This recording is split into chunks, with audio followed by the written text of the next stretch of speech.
Revision questions. Nazis and the consolidation of power. 1. Describe the key features of the development of the Nazi Party from 1919 to 1922. Here, there are 4 key points to remember. 1. It was founded as the DAP, the German Workers' Party, in 1919. 2. Hitler joined in 1919, which increased membership. 3.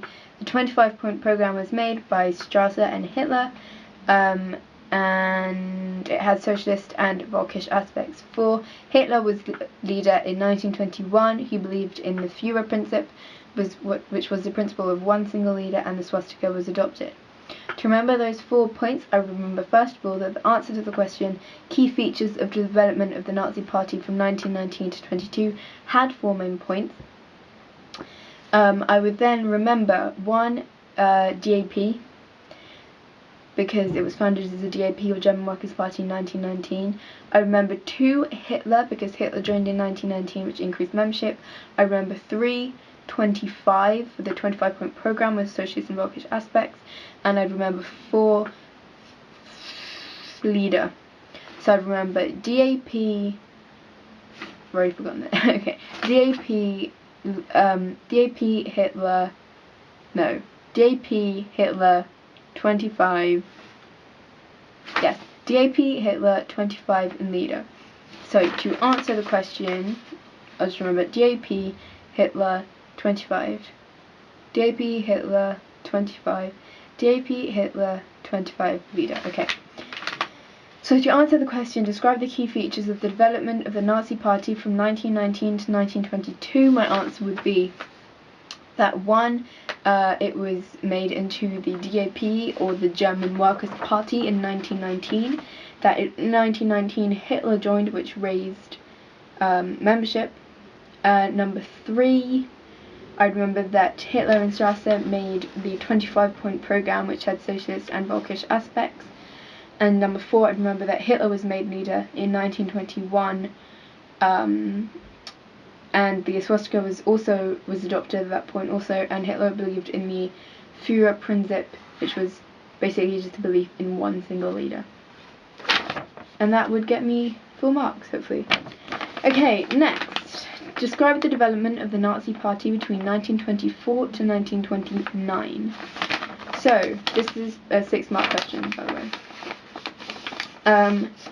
There are 6 main points in this that I would have to remember. So first of all, it would be good to remember that there were 6 points I had to make. First one is Hitler created branches, or Gau, headed by Gauleiters. Second one is that Goebbels was appointed as propaganda leader. Third one is that Hitler created the SS as his own bodyguard. Fourth one is that he began targeting the rural population, or farmers, struggling under Weimar. Fifth one, that there were 100,000 members by 1928, and the sixth one, that there were still fewer seats won in elections due to the prosperity of the Golden Age, as the Nazi Party just wasn't needed yet. So that's 6 points that I have to remember. Remember that this is from 1924 to 1929, and this is describing the development of the Nazi Party. I'm speaking really fast. Okay, so first of all, I remember Gau. Hitler created branches, or Gau, headed by Gauleiters, so I remember Gau. Second point was that Goebbels was appointed as propaganda leader, so I remember Goebbels. So far I have Gau and Goebbels. That Hitler created the SS as his own bodyguard, SS, so Gau, Goebbels, SS. That Hitler began targeting the rural population and farmers struggling under Weimar, so I remember farmers, so Gau, Goebbels, SS, farmers. That there were 100,000 members by 1928, I would remember 100,000. So Gau, Goebbels, SS, farmers, 100,000? Yeah. And lastly, still very few seats won in elections due to prosperity of the Golden Age. Golden Age would be my key word. So Gau, Goebbels, SS, farmers, 100,000, and Golden Age would be my key points to remember. Remembering that were 6 points to remember.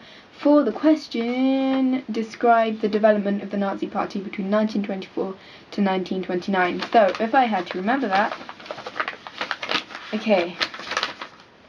So, if I got the question, describe the development of the Nazi Party between 1924 to 1929, I would say 1. Hitler created different branches or Gaus headed by Gauleiters, who were headed the regions. That number 2, Hitler appointed Goebbels as propaganda minister. Number 3, that he created the SS as his own personal bodyguard. Number 4, that he targeted people in rural areas or farmers who were struggling under Weimar. Number 5, that there were 100,000 members by 1928 of the Nazi Party. No, of the DAP, the German Marxist Party. And number 6, that although there were a lot of members, when that membership had really increased, they still got very few votes, or got very few seats in the elections because of the prosperity of the Golden Age, and the Nazi Party just wasn't needed at that time. And I'm going to check. Yeah. Okay. Let's see how much time we have left. Time for one more. It's going to fall. Describe the key features of the appeal of Hitler to the German people. This again is 6 marks, and we have 1, 2, 3, 4, 5 key points to remember. Point 1, that he was seen as different things to different people. So, for example, he was seen as a war hero by some, a savior by some, just an ordinary man by some. He played all these different things to increase his popularity.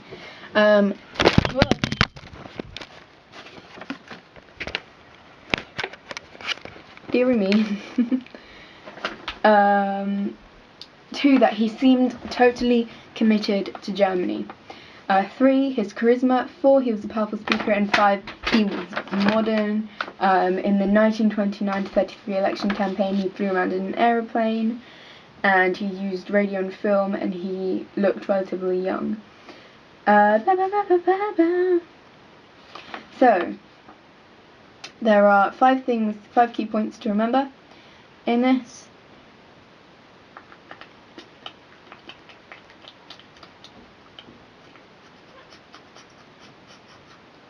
For the first one, I'd remember different things. So he was seen as different things to different people. For example, war hero, a savior of Germany, an ordinary man. He played his.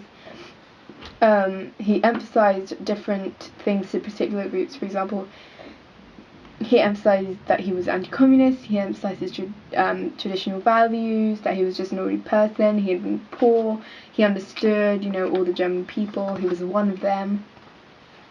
So that I say different things. Committed. So different things, committed. Charisma, speaker, modern. That was really quick. Okay, so different things. Yeah, I'm ready for it. Okay, different things, committed. Different things, committed. Different things, committed. Charisma. Different things, committed. Charisma. Powerful speaker. Different things, committed. Charisma. Powerful speaker. And modern.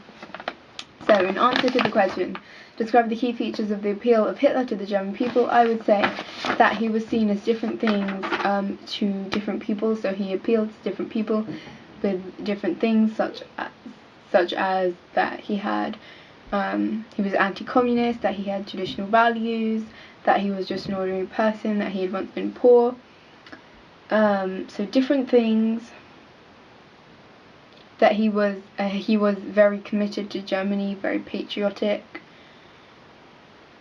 He had a lot of charisma. He was a very good and powerful speaker, and he was modern. He flew around in airplanes, used radio and television. That wasn't television and film. And he was relatively young. Is that all the points? Yeah. And that is how I would answer that question. Okay. Seems we're out of time.